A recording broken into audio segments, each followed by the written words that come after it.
Welcome into the latest edition of ESPN FC. I'm Dan Thomas, joining the studio today by Craig Burley. Later on in the programme, Jan Aage Fjortoft will be here to finally defend his man, Thomas Tuchel. We'll kick things off, though, in La Liga, that saw Barcelona, well, certainly for the moment, go top with a 4-0 victory over Cadiz. A comfortable victory in the end for Xavi's side. For more on this, Luis Garcia joins us. Luis, good thing about today, not only the result, but he could get that result whilst making a number of changes. Yeah, exactly. And I think there is something very important we need to recall as well. They are being solid at the back. Something that last year they were having a lot of problems. When they were not scoring, they were losing the games because they were conceding chances and conceding goals. And that's something that this year is not happening. When they struggle or they are not creating chances up front because of today, Cadiz was doing very well, was organized, and it's difficult to break those lines of defense.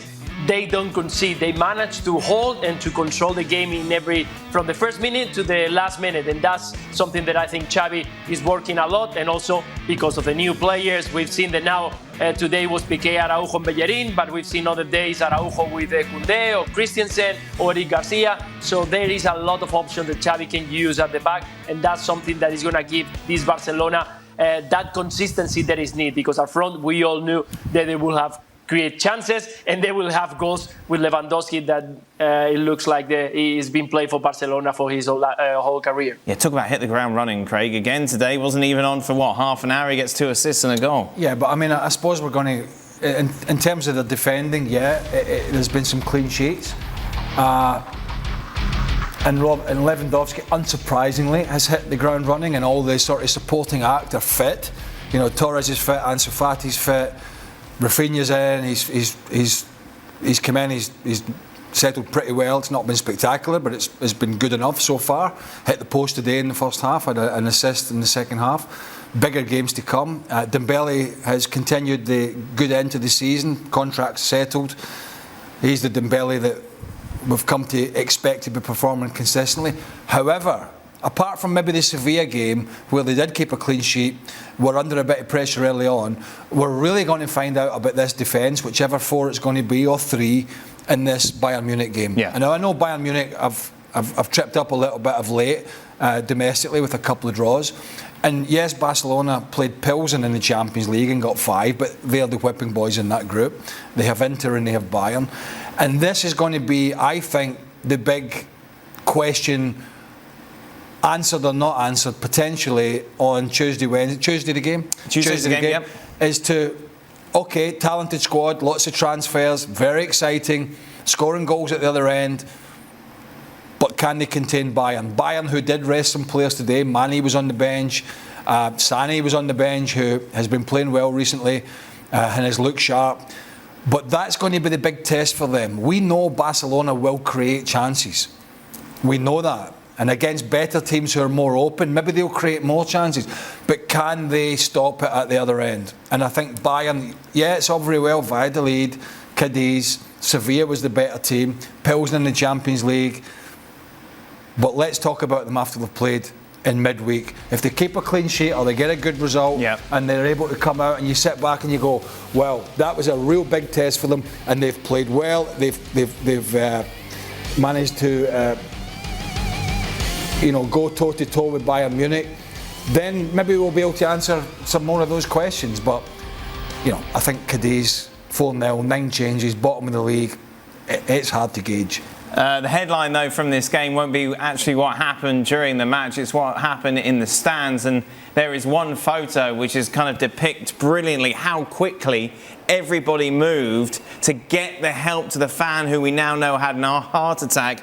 This was Ledesma, the Cadiz goalkeeper, running over to get the defibrillator over to the medical staff, throwing it into the stands to help them out. There's one picture which has gone viral of him actually catching it. You can just see him being thrown from one of the Barcelona doctors. And I imagine, Luis, that's what everybody's talking about in Spain at the moment.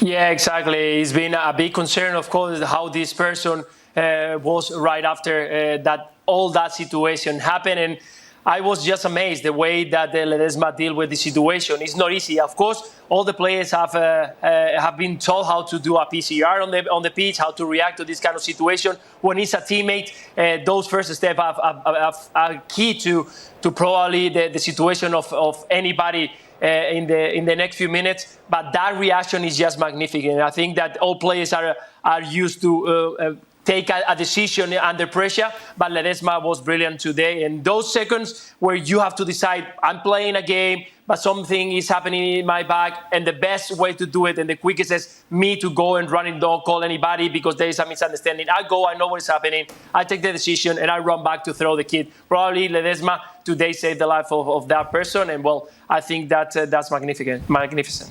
Yeah, brilliant scenes there. With Gemma Soler, our reporter, was in Cadiz, and the latest message from her is that the supporter has now been observed in the hospital, Puerta del Mar, but his situation seems to be stable. So that's good news, and obviously a great reaction from everybody who was at the game.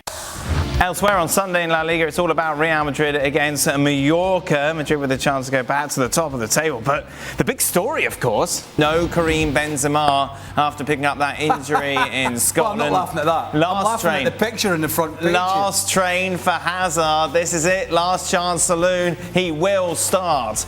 Carlo Ancelotti confirming that the Belgium attacker will play in that middle role in place of Karim Benzema. Well, how many last chances does somebody get? Well, you have to tell me here, Luis. I mean, how many chances? So you're telling me the headline there? My Spanish is obviously non-existent. Yes. Last train. Yes. Last train for Hazard. So it's effectively saying last chance saloon. Yes, exactly. So yep. So if he has a bad game tomorrow morning, US time, tomorrow lunchtime in Spain, does that mean it's a failure? That's it. It's done. It's but if he has a good game, he's allowed back on the train. Everything that's gone before will be forgotten. Yeah. But Luis, in theory, home against a soft Mallorca side, it's kind of an ideal situation for him to come in, isn't it? It's not a big game. It's not the Classico. Just get yourself going. Obviously scored against Celtic midweek. Try and just get a little bit of form under your belt with Benzema out for this time. Yes, of course. It's not the ideal, I have to tell you that. Playing against Mallorca is never an easy game, knowing that Aguirre, the coach, is a tough one. The game is going to be very tight. They're going to be on him. They know that physically still not 100%. That is not with all the confidence. So they're going to be on him every single time that he has the ball. I have to say that the best part of this is that if Ancelotti is ready to give him 3 games, 4 games, the games that Benzema is going to be out, hopefully we can see that, because that's the only way that we can see this Hazard is going to have the last chance. If you're going to throw him for a game and he's not going to have the best game and you're going to put him out, I think there is no way that he performed well. I think that the best way to do it is to talk to him and say, listen, I'm going to give you these 3 games, or at least some of the minutes of these 3 games, and let's see if you can do well. I'm just taking a look at the next 3 games. Mallorca, Leipzig, and then away against Atleti in the derby.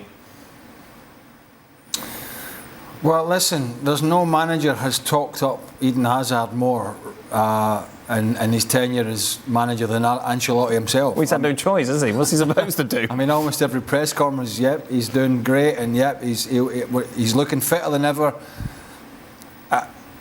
Will we ever see him back to those marauding days of Chelsea where he carried the team? Not a chance. But he's only got to fill a void for a couple of weeks maybe, and that'll be job done. Which is a little bit galling to talk about him in that way when he came in as this huge signing. But we might end up seeing Rodrigo playing through the middle and maybe going and doing something different in the wide position. Who knows? He has some options there. He just doesn't have a natural striker that can come in and fill that void. So, yeah, tomorrow shouldn't be a massive problem. We'll see. Obviously, Mallorca will sit in.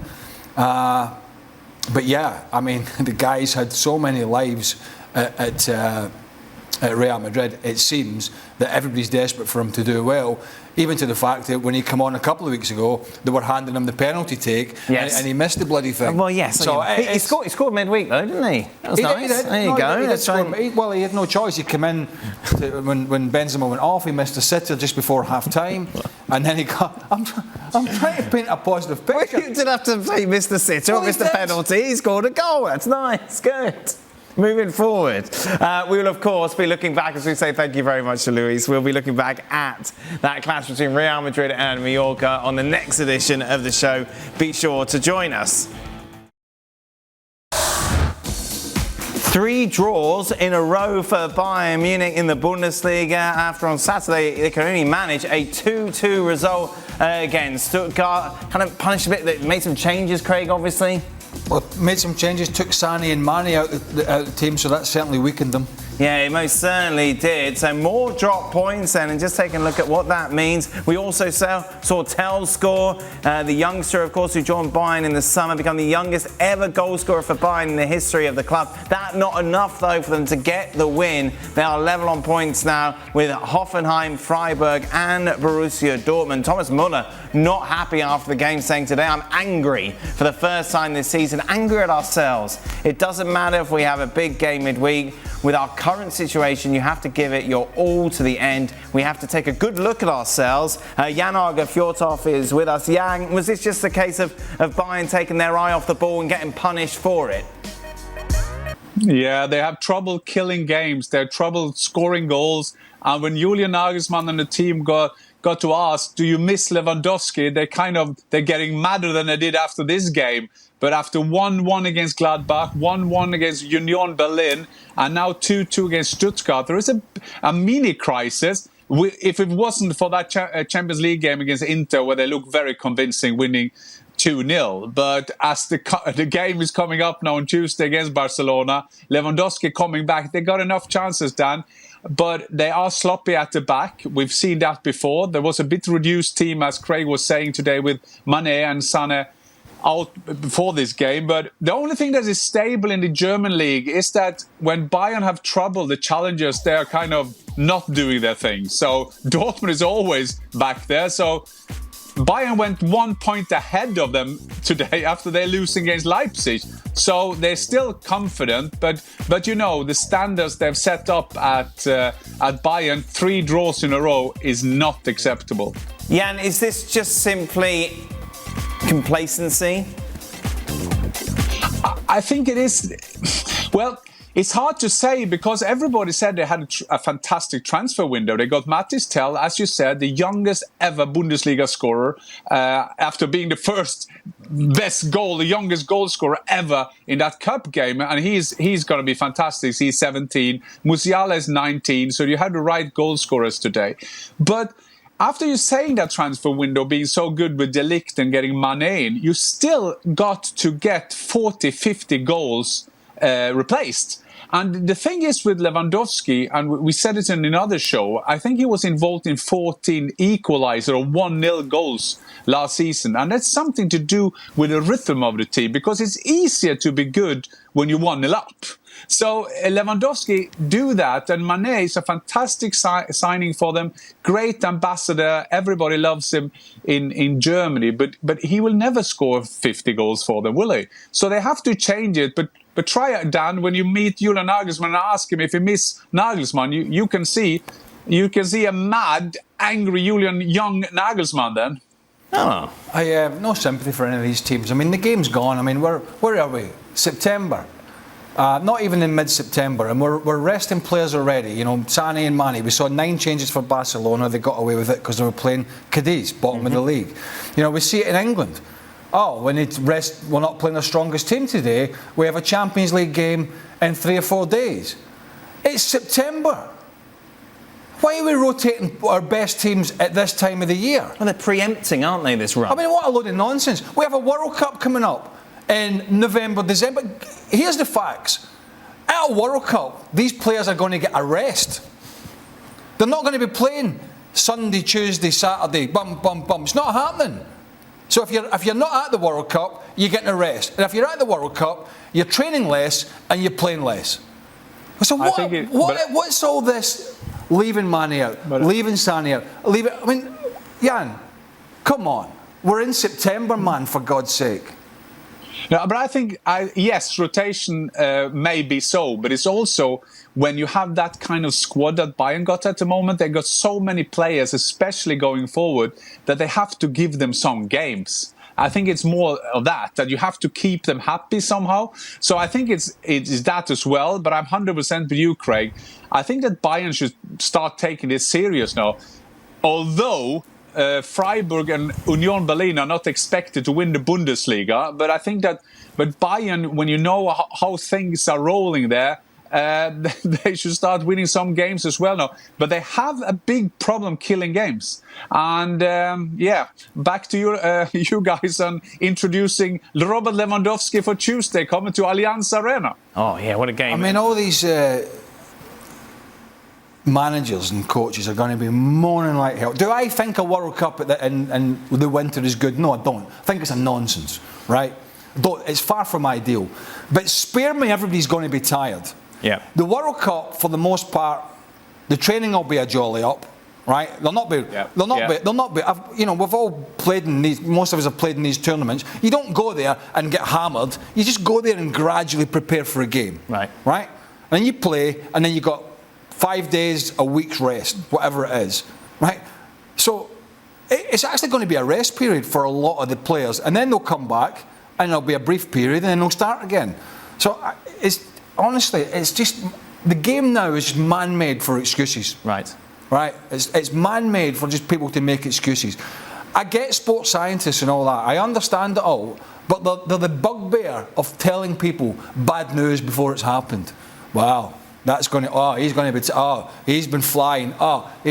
Nonsense. Players just want to play, and they're not going to be tired with a World Cup coming up. I'm sorry, it's not going to happen. Quickly, Jan.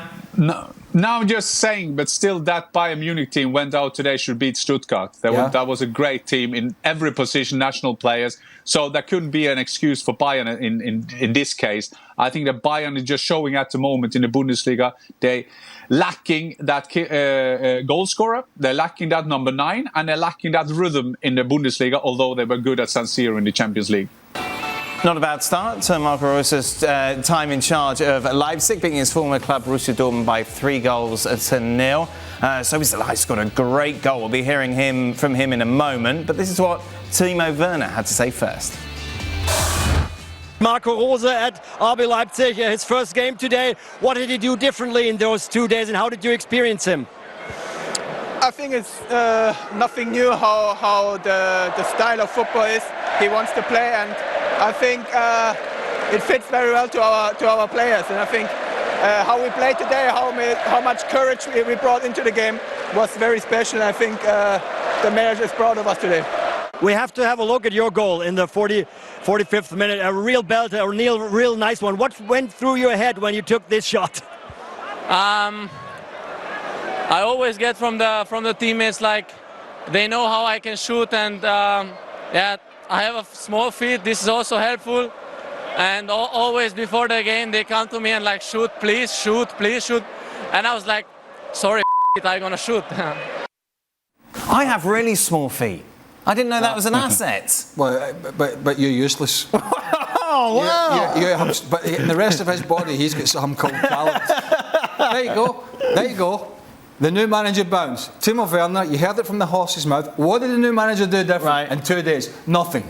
But clearly it had an effect. No, because sometimes it has an effect by a new guy coming in and players having to step up. Rather than the manager doing something different, the players think, oh, new guy, need to impress him, got to get my finger out here. Hence the new manager bounce. Nothing he did. There you go, Jan.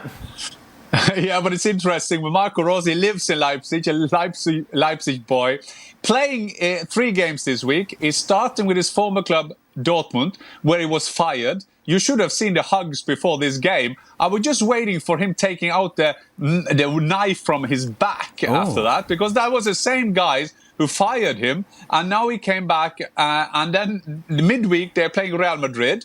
And next Saturday, he's playing Gladbach, his other former club. And also was interesting today that the RB Leipzig team, there were so many former players from Red Bull Salzburg, where Marco Rose used to be a coach. But this was a good game, and Timo Werner have been a lot of criticizing, and he missed a big chance today as well, made an assist. But that was Werner when the coaches are using him well. If you remember back to the Chelsea days when he was good, that was when he stretched the team. So he made Süle and Schlotterbeck always run the wrong direction. And that kind of didn't do anything good for Dortmund because they couldn't get their game. And Werner was absolutely good today, and 3-0. That is a win against Dortmund, who's only lost one game so far this season. Let's just take a look at the standings, shall we? Then you got 4 teams on 12 points. Freiburg with a chance to go top of the table. They're still yet to play, of course, this weekend. Out of those that are chasing Bayern, who's the most likely to be the fiercest competitor, Jan?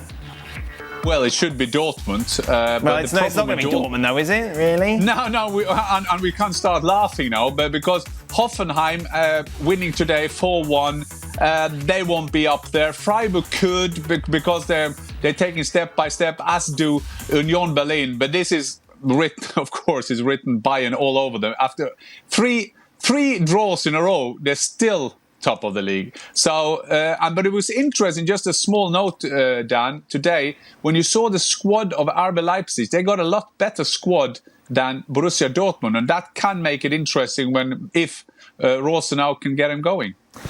Meanwhile, of course, the big news from England this week on the pitch was the fact that Graham Potter, taking over from Thomas Tuchel, he becomes the most expensive manager of all time, given the fee that Chelsea had to pay Brighton to make him make that move. Interesting reaction from Germany to the fact that Thomas Tuchel got sacked. This is what the Mainz sporting director, Christian Heidel, had to say. Someone who has no idea about football probably thought that 6th place wasn't good enough for him, and he said, then let's try another coach. After only 6 games, I can't think of any other reason, but Chelsea will bitterly regret this decision. They won't get such a good coach again so quickly. Jan, when Thomas Tuchel took over at Chelsea, you made no secret of the fact that you're a massive fan of his. Has what happened over the last couple of months changed your opinion on him at all? Not at all. I think he is still one of the best coaches in the world, and when things will calm down and maybe after the World Cup he will get a big club again. Saying that, I'm sure that he has done mistakes, and it started in the pre-season. You saw there was something wrong between him and the rest of the squad. We're not been in the dressing room. We're not 100% sure what else was. But I just have to put in that Heidel, who was talking there, he's from Mainz. This is the guy who invented Thomas Tuchel. He gave him his first coaching job after Jürgen Klopp. So Heidel also hired Klopp. So I guess that's what the Liverpool fans are thinking now. Will Thomas Tuchel come after Klopp again for the 3rd time in his life? But I'm still a big fan of Thomas Tuchel, but I'm a big fan of a lot of coaches who also do mistakes. But I think this is a matter of American owners looking on a long-term perspective. It's not. I don't interrupt. It's not an anomaly for Tuchel, though. Happened at his end at Dortmund, happened at PSG, happens now at Chelsea, where he just seems to have this self-destruct, just kind of falls out with everybody. Yeah, exactly. That is the spin of him. Yeah, what happened in Dortmund, if you remember back, that's bomb that went off, and they were forced to play the next day, and that never did anything good for the relationship between him and the CEO Watzke. He won the FA Cup that year, and then they left in the summer. That's right. At PSG, I will say that of all coaches who's been at PSG, maybe Thomas Tuchel has been the one who's made it best to make them look like a team. To be sacked at PSG, that is like swapping your shirt every other day. And that was happening in Chelsea. If you look at the table and if you look at the perspective, that's not normal either. But when owners come in, they have a perspective. That is just a part of our business. So show me that coach who's not difficult to work with, and I will agree with you, Dan. Well, I'll put it on. I mean, I don't think Tuchel's a bad coach, but he was carping on for quite a while. It became carping has been a word you've used quite a lot this week. Yes. It became quite tedious in the end, I think, with the money that was spent and what he had. And I know Chelsea's not been a perfect science in recent months and all that's been going on there. But let me put it another way. If and I know Liverpool are having a bad time at the moment by their standards, but if Klopp and Guardiola at City leave and walk out, you sit and scratch your head to think where they could go that it's going to be better. You don't really do that at Chelsea. You don't. There's plenty of people who think Graham Potter can come in and improve things. How many people think a coach can go into those two clubs and improve things? Right. And I think that tells you the standing of where those coaches are. I think the football at Chelsea was so-so. It was good sometimes and pretty pedestrian at others. I think he had a good squad to work with and didn't make it happen. And you can throw in Timo Werner and others and Lukaku, and maybe he was more of a problem. But has he got the best out of what he had there? Probably not. And people can throw in the I'm not even going to mention the Club World Cup. People can throw in the Champions League, and I understand that. I do understand that. But there have been previous examples of people going in to fight a fire at that club midway through a season or thereabouts and have delivered the Champions League, right, or almost delivered the Champions League. And those guys are not even managing anymore. Over the course of the period of the longer term, he was a country mile off City and Liverpool at the top. They were never in the championship fight since the middle of the year. And then he spent most of the summer, and particularly when the season just started, talking about what he didn't have, rather than working with what he did have, which was almost £300 million worth of talent. So Chelsea will move on, and there's every chance they will get and have got a guy that might do as good, if not better, a job. But I don't think you can say that with one or two other clubs in the Premier League, because Tuchel is expendable, where the other two at the moment I don't think are, and I think that is the big difference when it comes to the coaching criteria. Quickly, Jan. I agree. I agree with you, Craig, in half of your analysis. We just have to add that Thomas Tuchel, in this period, we think he's been there for ages, but he also in this period lost an owner, he lost the head of sport, he lost the head of recruitment, and he still managed to stay in there. And yes, there was some moaning, and that is typical big coaches, what I did, and that is the name of the game. But your analysis is right. I think Graham Potter will do well for them. I think that he even can improve them, because Chelsea got a tradition of new coaches coming in after the big names being fired, and they're getting better. So I guess that can happen again. I can't get. You've been at lots of clubs, Jan. I can't get my head around where an ownership change or a sporting director change, and in the old days we would call it a chief scout.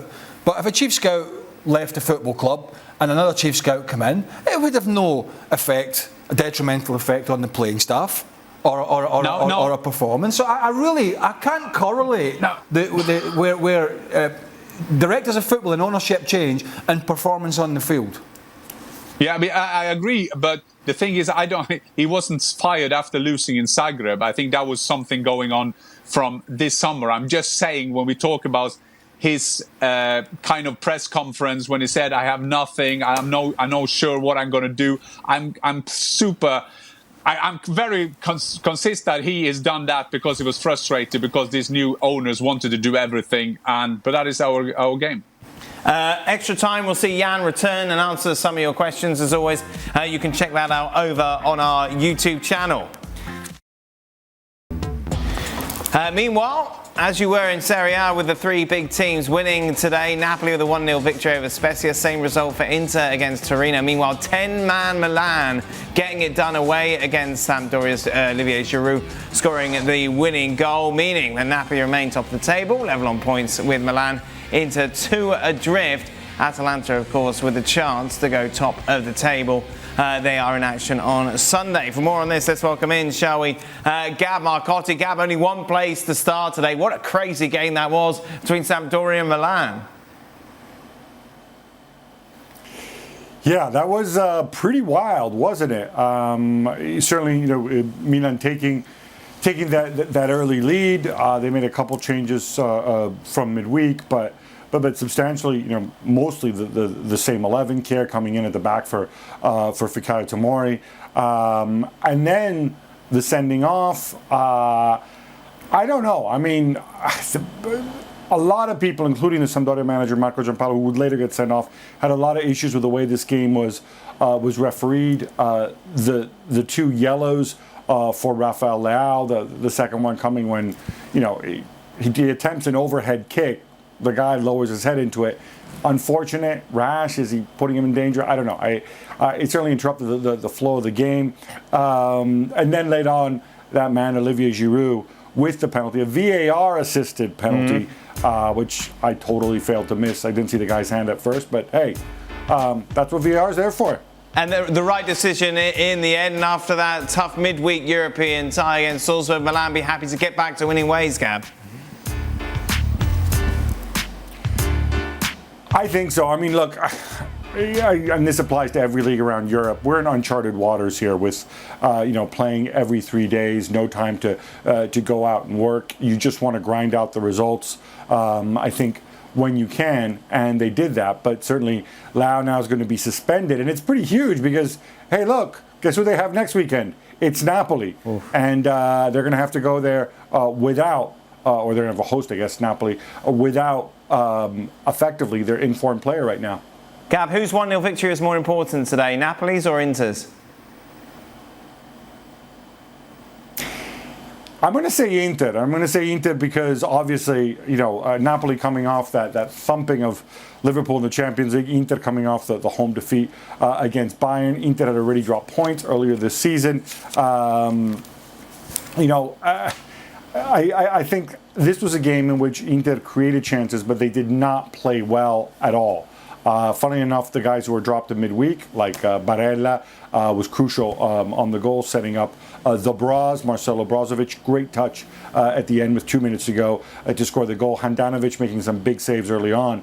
But you kind of felt as if, if they drop points here again, then you kind of have a mini crisis. Then you start asking questions. Obviously, Napoli would have been in a similar position points-wise.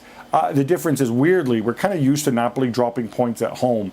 But I thought in this game, when they did change a lot of players, unlike Inter, who kind of went back to their best 11. With Napoli, you had Zielinski on the bench, you had Lobotka on the bench. Obviously, no Osimhen after getting injured. They played at 2 o'clock in the afternoon. It was insanely hot and humid in Naples. I think the game certainly affected by this. Napoli still had probably the bulk of the chances, ended up getting the winner late on with the Italian Romario, Jack Raspadori, who had a terrible game, incidentally, apart from the goal. And they got the 3 points. But to answer your question, I think Inter, because had Napoli dropped points there, it's this weird thing with Napoli where they drop points at home. But with Inter, I think, the gap could have really started opening up there. Gab Marcotti, as always, thank you very much. A lot more from Gab, of course, in the latest edition of the Gab and Jules podcast, which drops on Monday. Stay tuned. Extra Time is next. Lots of questions for the boys to answer. Jan and Gab are back.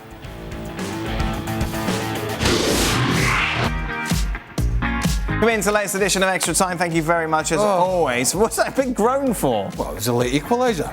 What, in the Galaxy game? Yeah. Oh. I mean, I can't take it. You got any plans tonight? I'm going to go and rewatch that. See what I missed the equaliser. There you go. Not necessarily. No? Okay. Jan is with us. Gab as well. Jan, you're not sat in front of a hotel room door. My wife again, she's a quite good girl. I love her. Good. Let's move on because we know what you're like. Craig talked about missing the bus yesterday. Did any of the guys miss a plane? And did they turn the plane around? Missed a plane too. It's a different story. So you and Dennis Wise, was it? Correct. What happened? Well, the plane left. Well, why weren't you in the vicinity of the plane before it took off? Because we were perusing around the airport. What were you perusing? Oh, some duty free. Oh, what do you think, Dennis? Does this smell nice? Oh, isn't Heathrow Airport domestic terminal lovely? Let's just have a walk around. Oh, lovely. Were you in the bar? No, I was having a pizza. Oh, really? Airport pizza, not the best. Needs must. Gab would not approve of airport pizza. No. Want the best. No. Missed the plane. I got dropped. He was the captain. Oh, you got dropped because of it? No, I think that was a good excuse. Right. So the plane took off. Obviously, it didn't come back and get you. So then, how did you? Oh yeah, what happened was the plane took off, and the pilot called air traffic control, and there was Where were you a playing? gazillion airplanes coming in and said, "Oh, we've left a couple of players." Where were you playing? We were going to. The reason we flew, because we were going to Bolton to play in the Easter Monday game straight off the back of the Saturday. Okay. None of that rotation nonsense back Right, then. no. 2 days later, and so instead of driving up on the Saturday night or the Sunday in the bus, because it was so close together, we flew. Right. Well, some people flew. Okay. I flew eventually. Yes, yeah, of course. And I arrived at the hotel with Dennis, very sheepish. Oh, there you are. Glenn was the manager. I was like, Yes. sorry. There we go. So on that subject, Gab, considering you're so pretentious and fussy about food, how do you deal with airport food? You know, it's funny because there are actually some airports where you have reasonable food, and actually some even have good food. But no, I generally you try not to eat in the airport, and if you have to, you grab a sandwich and minimize it, and make your main meal somewhere else. You don't go to an airport for a culinary experience, Dan. Well, but you do know, you go to Heathrow Terminal 5 now, the British Airways terminal. Right. There is, inside that terminal, amongst other very posh eateries, there's a Gordon Ramsay restaurant. Well, what does that mean? That doesn't mean it's particularly good, does it? That means... Just because it's Gordon Ramsay doesn't mean that it's anything good, does it? That means that Gordon's there every day. Gordon's there and Heathrow swearing And he's at back everyone. there, and he's making sure the steaks go out, and there is a Gordon Ramsay. Oh, there you are. I've never eaten in there. Great. But I'm just telling you, Gab mentioned choices. There is Just because there's a Gordon Ramsay doesn't mean it's necessarily a good restaurant, does it? That's slanderous. if he's watching this, you're in big trouble. No, isn't it? His restaurants are in trouble, aren't they? But as we go off topic. Incredible. Go on, Gab. I love them. No, I was going to say, just to give you an idea, Gordon Ramsay's restaurant at Heathrow's Terminal 5, it's actually literally called plain food, as in food that you would get on a plane, except it's served on the ground with Gordon Ramsay's logo. That is actually what he called the restaurant, because I think fundamentally he's an honest person, and he knows that in an airport you're going to be restricted in terms of what you can offer in terms of culinary experience. Well, there you go. We got Michael Jordan's steakhouse down at the casino. Is he down there? Casino. Down at Mohican. Or Foxford, one of the two has got Michael Jordan. Listen, don't Is he down there making his steaks? don't try and dig yourself out this hole now. Yes, Jan? Craig, McDonald's restaurant, McDonald's not always there, you know? You know that, do you? What's happening? I just tell you what the name of the restaurant is and whose name behind it. Ronald McDonald's always there. Ronald. Well, whether Ronald can get off his backside and go there. But Dan, based on your 45 question, years. I need a day off. I've just had a double cheeseburger and I believe Ronald never cooked it. Okay. How do we get here? Well, you slandered a multi-millionaire restaurateur. No slander. Michelin stars. Just, because his name was on it doesn't necessarily mean that it's any good. Well, he would maybe beg to differ. Jan, did you miss a flight, miss a bus of note? Must have. no, but I had another for 3 weeks ago. I went home to see my parents, and I'm going with a boat to the airport as you do in the west coast of Norway. Wow. And I was going from Hareid to Ålesund, and I slept on the boat. So when I woke up, the boat was on its way back to the basic place. So that was a very close call, but I managed to get the plane because I'm always very early going to airports. Very good. We know somebody that goes to the airport early. Yes, Stevie. Very early. Stevie's got some great airport stories. Hours beforehand. Well, who is the biggest crybaby that you've played with or against? Oh, well, that's a good one. Crybaby. I'm going to say played with. Yes, I know one. Oh, I have to hammer a teammate. Okay. Øyvind Leonardsen. Sorry, Øyvind. He played for Liverpool, Tottenham, and Aston Villa, and I played with me in the national team. And he was like a bit grumpy, like Craig. Yes. But he was also a bit crying as well. I remember when we went to a restaurant, he was never. The restaurant is bad, and this is bad. Everything was bad. Like you know that time. Sorry, Øyvind, because you were a hell of a player, but sorry about that. Well, to be honest, I've only ever done that once. What was that? Well, it's when the producer of this show took us, decided. In Cardiff. Gab was there. Yes. And the first night, we arrived in Cardiff, Champions League final, quite a few years ago. Yes.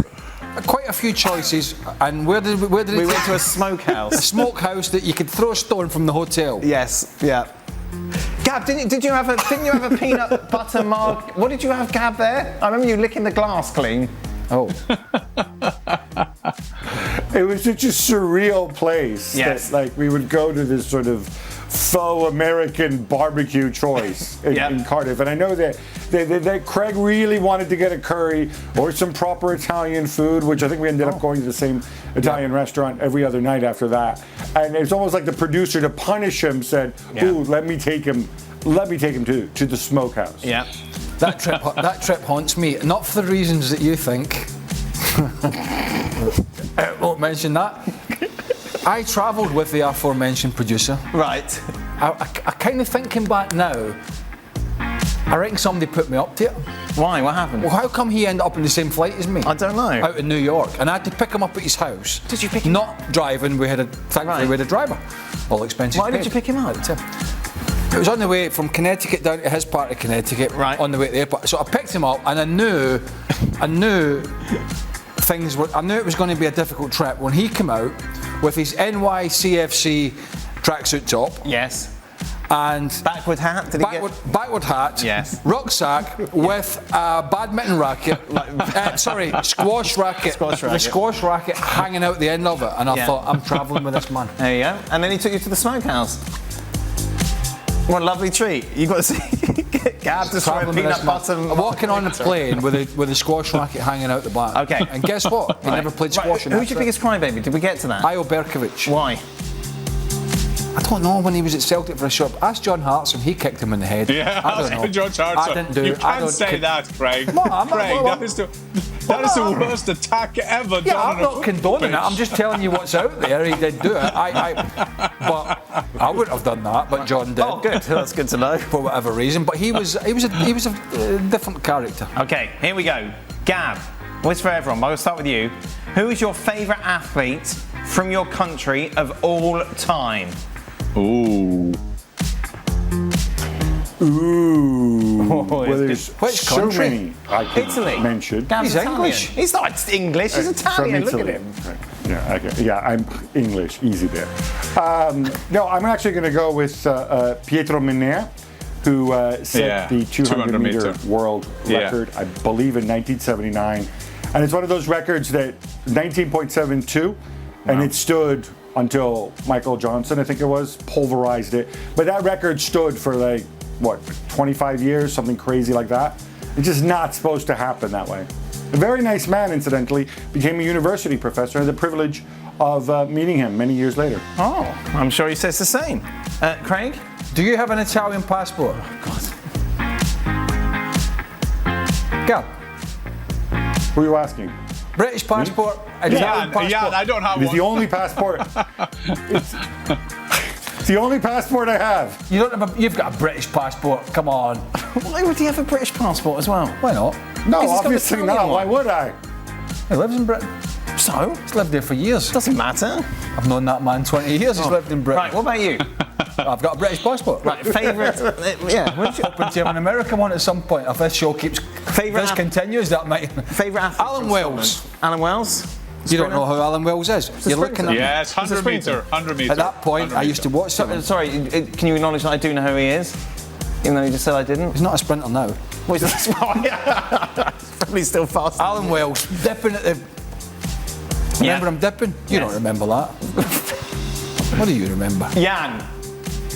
I got a Norwegian passport, but yes, I remember Alan Wells. I think he had 9.9 at 100 meter. They didn't have. Not Alan Wells. We don't care about him anymore. Yes, your favourite Norwegian athlete. You must have a German passport, as well. The last 5 years, we have suddenly got a lot of athletes now being great at great sport, world sport. As we know, have Casper Ruud in the US Open final, as you know, yes, tomorrow. So they will be candidates for the best athletes we've ever had. But if I should take out one favorite that I have, it's also a young lad. who is Karsten Warholm, who's doing 400-meter hurdles. Is a good friend of mine, a lot younger than me, but from the same region. And Karsten Warholm be there. But you have Ingebrigtsen on 1500-meter. You have Evan Hovland at golf, of course. So it's good to be alive if you love Norwegian sport. Beautiful. Good to hear. Liz McColgan, do you remember her? Of course I remember Liz McColgan. Her daughter's running. Her daughter's running now, isn't she? Yeah. Who's the other? Are you a parrot? Sonia. When I'm saying something, you're just repeating it. Who's Sonia? Sonia McLaughlin. Yeah. Runner as well, wasn't she? Okay. For Jan, will you and the Haalands be at the US Open final tomorrow? Oh, I will probably not be hitchhiking with Erling Haaland's private jet if he goes. No, but I would love to be there. I was sitting last night with my wife, who was very optimistic. So whatever trouble Casper Ruud was in, she said, he will win. And I said, can you please understand how nerve-wracking this is? But it was fantastic last night to see him beat the Russian in 3-1, and we are very, very proud of him. Oh, I bet she's glad that you're back, Jan. With that she's already asked him. She's already asked him when he's Jan, our producer, who says that he knows about tennis, says your boy has absolutely no chance tomorrow.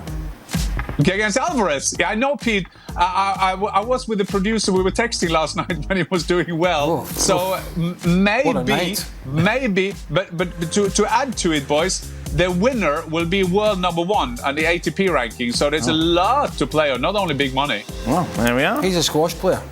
Yes. He knows nothing about tennis. He watches a lot of tennis. You don't watch tennis, so you're not into it. Stevie watches it. He watches YouTube. I used to watch tennis a lot. I just don't watch it now. But I used to watch it when it was McEnroe, Borg and all those. With the Champions League and Europa League back in action with some incredible atmospheres, what has been the best atmosphere or away stadium you've been to or a part of during your career, Gab?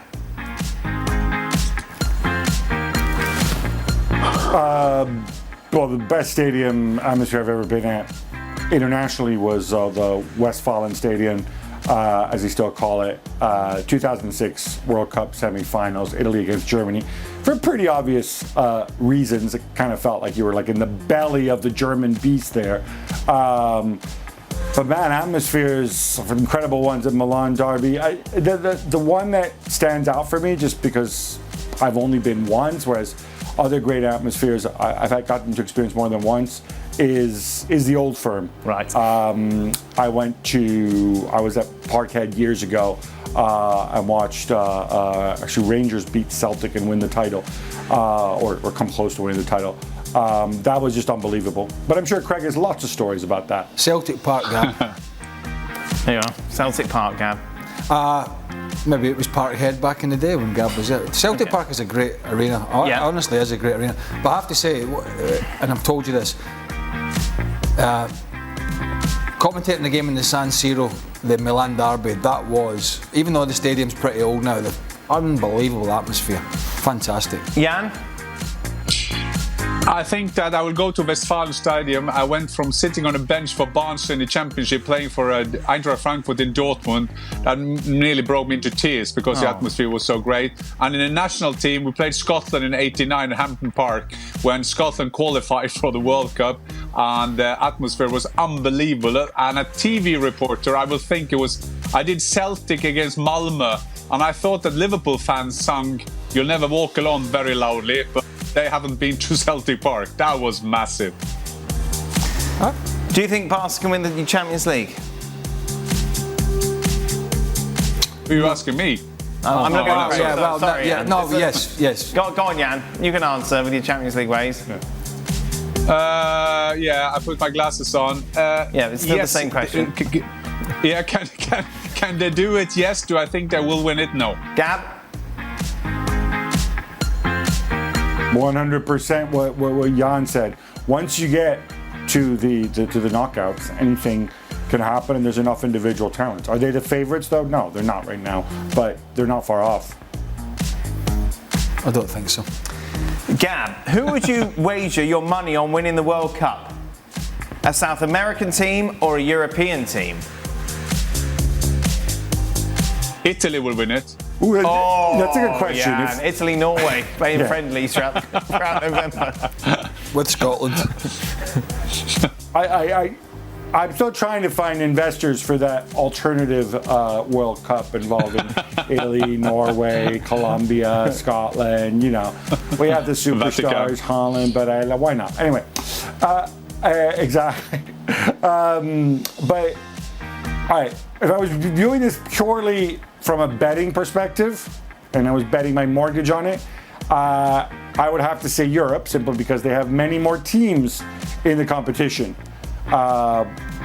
Whereas outside, South America, I think Brazil and Argentina are really the only two who can realistically win it this time around. So I would go with Europe. If I had to pick one team, I might be persuaded to go with Brazil. Are you going, Gab, to the World Cup?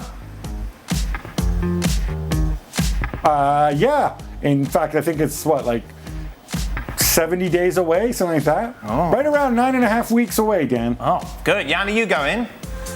No, I'm not. We're going. Are you going? Oh, what a lot of fun. Well, we are sending the odd individual or two. How much time did you all think Rodgers has left being Leicester's manager? He went from winning the FA Cup, fighting for top 4, to only get 1 point in 6 Premier League games this season. Well, I don't think there's too much time left, but it does run, in my opinion, it runs a lot deeper at that club than just Brendan Rodgers. As a generalisation, the recruitment has been very good up until the last season and a half, where it's been non-existent. Selling the best players now.